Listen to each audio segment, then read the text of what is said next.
Hi hello friends, today our topic is on Reserve Bank of India, जिसको central bank भी बोला जाता है।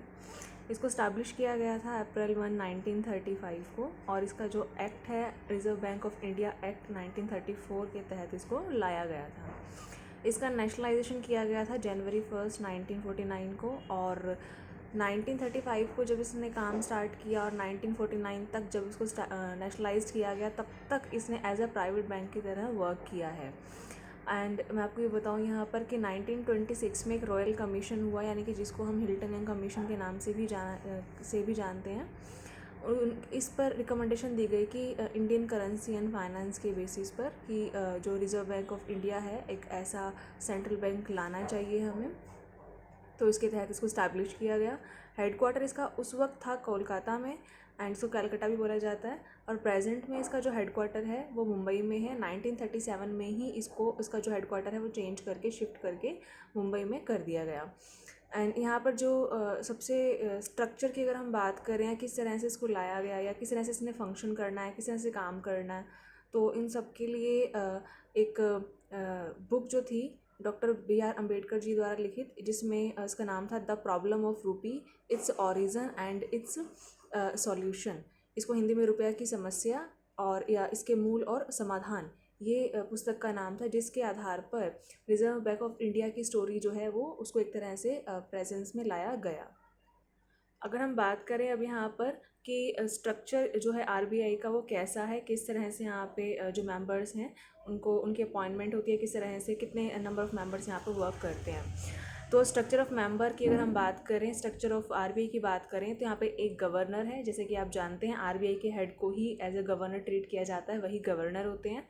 एंड जो 4 इसमें डिप्टी गवर्नर रहते हैं।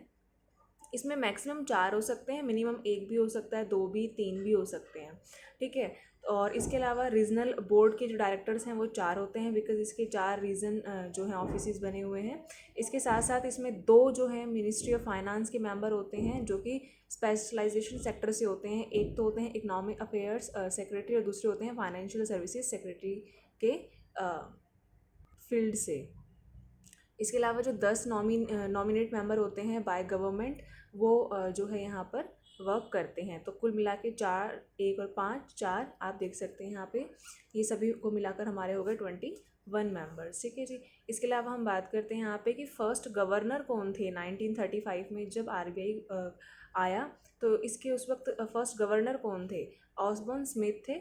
ये क्वेश्चन आ सकता है एग्जाम में कि 1935 से 37 इनका 2 साल का जो है वो टेन्योर रहा। इसके अलावा फर्स्ट इंडियन गवर्नर कौन बने RBI के 1943 से 45 तक, तो CD देशमुख इसके पहले जो हैं पहले भारतीय गवर्नर जो रहे हैं वो CD देशमुख रहे हैं 43 to 45 तक। प्रेजेंट में जो गवर्नर है वो 25th गवर्नर है। कौन है उसका नाम आप मुझे बताएंगे, कमेंट बॉक्स में बताएंगे। कमेंट बॉक्स में आप मुझे ये बताइए कि 25th गवर्नर कौन है RBI के। इसके अलावा हम बात करते हैं appointment of governor of RBI किस तरह से और कौन करता है। तो देखिए यहाँ पे सेंट्रल गवर्नमेंट है, वो जो है एक तरह से सलाह लेती है किसकी, फाइनेंशियल मिनिस्ट्री की। और दूसरा यहाँ पर हमारे जो रिटायर्ड होने वाले गवर्नर होते हैं, जो उस सीट पर ऑलरेडी हैं, जो रिटायर्ड होने वाले हैं, इन दोनों से सलाह मशवरा करके जो प्राइम मिनिस्टर ऑफिस है वहाँ पे सलाह मशवरा किया जाता है। उसके बाद ही सेंट्रल गवर्नमेंट के द्वारा क्या किया जाता है, अपॉइंटमेंट किया जाता है किसका, RBI गवर्नर का। अच्छा, मॉनेटरी पॉलिसी कौन बनाता है, मॉनेटरी पॉलिसी को रेगुलेट कौन करता है, तो RBI करता है। ये भी आप यहाँ पे ध्यान में रखें।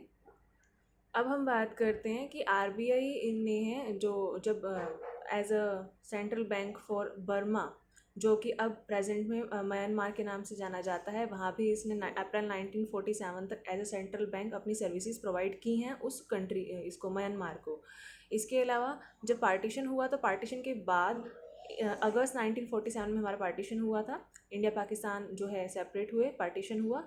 तो उस दौरान सेंट्रल बैंक ने पाकिस्तान के एज अ सेंट्रल बैंक जो है काम किया जून 40 1948 तक। ये भी आप यहाँ पर ध्यान में रखिए। दो बातें हैं स्पेशली कि एक तो इसने सेंट्रल बैंक की फॉर्म में सर्विसेज किस किस को दी है। एक तो पाकिस्तान को दी है, और दूसरा म्यांमार, जो प्रेजेंट म्यांमार के नाम से है और पहले बर्मा के नाम से जाना जाता था, इन दोनों को दी हुई हैं सर्विसेज।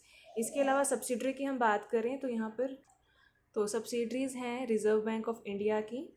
फर्स्ट है DICGC, 4 है प्रेजेंट में सब्सिडरीज RBI की। DICGC इसकी फुल फॉर्म है deposit insurance and credit guarantee corporation of India.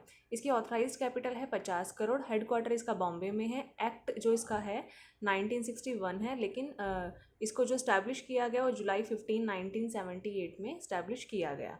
इसके अलावा जो सेकंड है हमारी BRBNMPL, ठीक है जी। तो इसका जो फुल फॉर्म है वो ये है कि भारतीय रिजर्व बैंक नोट मुद्रण प्राइवेट लिमिटेड।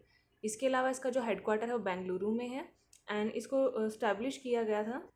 इसके अलावा REBIT, जिसकी फुल फॉर्म है reserve bank information technology private limited. इसको IT सेक्टर्स के लिए और सिक्योरिटी सेक्टर के लिए रिजर्व बैंक ने लाया है। 2016 में इसको स्टैब्लिश किया गया। इसके अलावा IFTAS, Indian financial technology and allied services, ये भी RBI की सब्सिडरी है। अर्लियर इससे पहले नेशनल हाउसिंग बैंक NHB भी was also subsidiary of RBI, पहले था, अब नहीं है। ये होली ऑफ गवर्नमेंट अंडर है। तो NHB का क्वेश्चन आए तो यस, वो पहले था बट प्रेजेंट में नहीं है। इसके अलावा इसका जो हेडक्वार्टर है NHB का वो न्यू दिल्ली में है, एंड जुलाई 88 में इसको स्टैब्लिश किया गया। ऑथराइज्ड कैपिटल है इसकी 1450 करोड़ रुपए। NHB जो एक्ट है वो 1987 है, बट इसको स्टैब्लिश किया गया है 1988 जुलाई में। तो बड़ा ही आसान है ध्यान में रखना कि एक्ट 1 साल पहले का है और 1988 जुलाई में इसको स्टैब्लिश किया गया है। तो ये था हमारा RBI की एक छोटी सी स्टोरी। अच्छी लगे तो प्लीज़ लाइक करना, शेयर करना एंड सब्सक्राइब करना तो बिल्कुल भी मत भूलना। Thank you.